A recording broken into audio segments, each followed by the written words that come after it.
Hi guys, welcome back to another video and welcome to another tutorial. Now today is all about beating your defender one-on-one.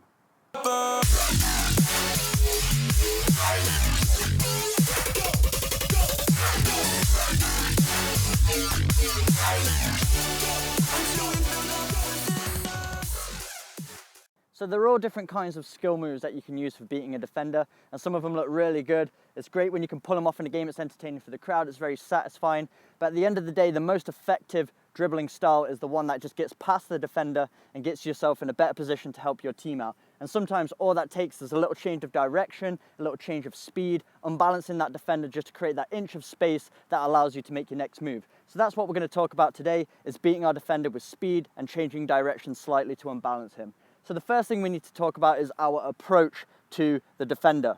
So this is where I see a lot of players getting it wrong. It's their initial approach when they're challenged 1v1 with a defender.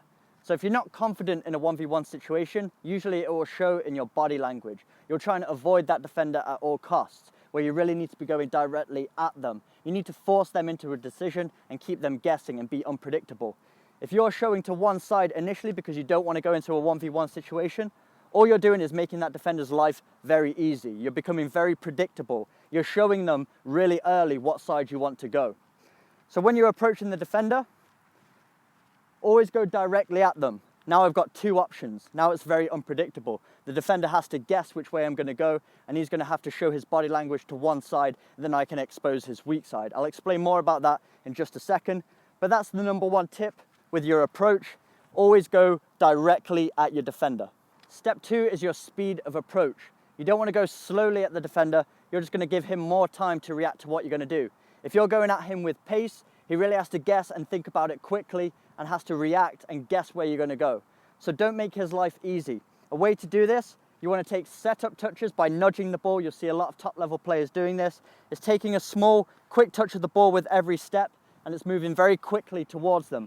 If you take a touch with every step, some people call this the nudge, then it's just keeping that ball really close to your foot so that any given second, you can change the direction of that ball because it's so close to your foot, you're keeping it under close control. So you'll see Messi, you'll see Robben, a lot of top level dribblers, they do this all the time. They'll go directly at their opponent, taking small touches, and they're not planning the move in their head beforehand. They're not trying to actually map out what they want to do. They're reacting to the defender's body movements. So that's step two, approaching them with speed, keeping that ball close to your foot. So the next step is what part of the foot we want to use to carry the ball. So I see a lot of players, especially when they're younger, they're really trying to use a big wide surface area because they think that's going to keep more control, but it just makes you look a bit more awkward. You're not going to be as agile, you're not going to move as freely or naturally. So you really want to get used to using the outside of your foot. Just beside, maybe just above the small toe there, you're just angling your foot down, point those toes at an angle, and you're just using that soft part of the foot just to cushion that ball with every touch, taking a light first touch of the ball with every step, and that way you can manipulate the ball and you still keep a natural rhythm with your running. Also, when you're approaching your defender, you want to lower your center of gravity because that's going to be a lot easier to accelerate once you've beaten him. So be slightly bent in your knees so that you can stay nice and low, so that when you make your move, it's a lot more explosive. You can find this out for yourself. Just test this one out. Try accelerating from an upright position and then try accelerating from a slightly lowered position. You'll feel yourself be more explosive and a lot more agile when you have a slight bend in the knee. So always lower that center of gravity as you're approaching. So now we're approaching the defender, and a good way to be unpredictable, make it even more difficult for the defender to read us, is to change direction often. Even if it's just very small movements, either do it with the ball or your body. As you're going towards him, you can slightly manipulate that ball back and forth, very small quick touches, or you can do it with your body as well. You'll see players like Neymar, Messi, they're doing this all the time. They're either slightly manipulating that ball from side to side or their body. They're just setting themselves up, trying to move that defender's hips, unbalance him, so that when they do finally unbalance him, they can snap in the other direction and they leave him behind. Another way to remain unpredictable is to change your speed as often as possible. And this is really good for you players out there who are matched with a defender that might be a bit faster than you, a bit quicker, more athletic. If you're changing your speed all the time, even if they're faster than you, it's still going to be very difficult for them to catch you. And the way I like to think about this is imagine a sports car matched up against an average car. If you put them on the line and ask them to race 100 meters, the sports car is going to win 100 times out of 100. But if you ask the driver of the sports car to stay level with the driver of the average car, and that average car was braking, stopping, starting, it's going to be very hard for that sports car to stay level with it because it's very unpredictable with its movements. And that's the exact same scenario when you're faced one-on-one with a defender. If I'm just going the same speed, all they have to do is match me. But if I'm stopping and starting, it's just making myself more unpredictable and being more unpredictable with my movements. So if I'm coming slow, fast, it's going to be very hard to read. The defender's going to have a nightmare guessing where I'm going to go. So the next point is a question that I get a lot, is where should we be looking with our eyes? Should we look at the ball directly at the ground? Should we look at the defender's feet? Should we look at the defender's hip? Should we look into the space? Where should we be looking? Now, we shouldn't look directly at the ball. If we've got our head down, we can't really see what's going on if we're focusing on that. We want to get comfortable enough so that we don't have to look at the ball. At first, when you're first starting out, you probably have to look at the ball because you've got to get used to developing that first touch with the ball, that close control with the ball. It's going to take some time for it to feel natural at your feet. And this is something that's general in life anyway. Just think of the first time that you ever used a computer and used that keyboard for the first time. You really had to look where each letter was, and it probably took you a long time to even just spell your own name. But now you're probably watching these videos, writing comments, not even looking at your keyboard because you've developed that muscle memory. You can read where it is without even having to stare at the keyboard anymore. And the exact same thing happens when you're dribbling a football. So over time, you won't even need to look at that ball anymore. The best place for you to look is peripherally in between the defender and the ball. So you'll see a lot of photographs of top-level footballers when they're dribbling against a defender. It kind of looks like they're looking in between the ball and the defender. It's kind of off into the space. And it's because they're using their peripheral vision to get a big picture, as much of the scenario into one frame as possible. So just imagine this, you're looking off into space, you're looking off into the distance here. You can still kind of see what's going on either side of you. So I can still see there's a goalpost over there. I can see there's some trees over there without having to directly look at them. And the same as when you're looking here.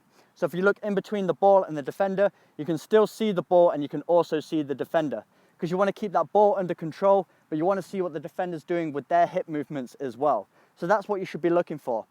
And the key point you're looking for is the defender's hips. You want to always try and find their weak side. And basically their weak side means the opposite side to their front side. So this is my strong side for my hips and this is my weak side because you travel forwards. You travel faster forwards than you do backwards. So you want to get the ball on the defender's back side because that means the defender has to turn around and then accelerate again to catch you up. And if you're a fast player, you can get away from them, make your next move before he's even caught up to you again. So when you're dribbling, look in between the ball and the defender and you want to try and manipulate that ball either side. Do something with your body movements to try and shift the defender's hips. And once you find that moment where they've shifted their hips to one side, then find their weak side. So if the defender is shifting like this, a lot of defenders will always stay side on with you because they're not trying to get nutmegged or stay flat-footed. If they approach you like this, they've just made your job very easy. All you need to do is knock the ball past them and run because they have to do a whole 180-degree spin. So they're always trying to anticipate what side. So they'll usually go side on. And when you've put them off balance, which just means all their weight on one side, balance is when all your weight is in the center, off balance is when your weight is on one side. When you've got them on one side and off balance, their hips are facing away from you, find their weak side. So for example, if I was to cut inside, I would know that it's time to cut inside when the defender's hips are facing the outside because I know that's his weak side now. And on the other side of things, if I wanted to cut to the outside, it's when the defender's hips are on the inside of the pitch. That's when I can knock the ball towards his weak side so that I know he would have to turn all the way around to try and catch up to me again. So that's all the dribbling tips I have for you. Just to recap, so when you're approaching the defender, you want to go head on. Challenge them 1v1, be confident in your body language, go straight at them. You're going to have more options for where you can go, and you're also going to make it more difficult for them to guess where you're going to go as well. When you're actually dribbling towards them, make sure you're using small setup touches, nudging that ball, and go with pace. Don't go slowly, make sure you're going at them so you really make them panic, put them on the back foot, and you're making them try and guess which side you're going to go, and they don't have much time to think about it. The next step is when you get closer towards the defender, when you're using the outside of the foot for those nudges, you want to peripherally look in between the ball and the defender and look for their hip movements. Look what side is weak. So whatever side they're facing, the opposite side of them is going to be the weak hand side, and more chances are if you put it towards that side, you're going to have more time and space to make your next move. And the last point is always accelerate. Make sure you're changing speed. Manipulate that ball from side to side. It's going to make him guess even more. It's going to be even more difficult. And if you change speed as well, it's going to be an absolute nightmare. So when you combine all these tips together, you're really going to make a big problem for the defender trying to defend you. So this is a way that you can practice if you don't have a defender. In just a moment, I will show you a way that you can practice with a defender as well, a 1v1 setup drill, just to work on this kind of action. But let's do a few reps of this going against the poles.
So that's the end of the tutorial. I hope you enjoyed this one and learned something new. If you watch the top level players like Messi, Hazard, these kind of players, you'll see they don't often use a lot of moves. They're really just using these key points.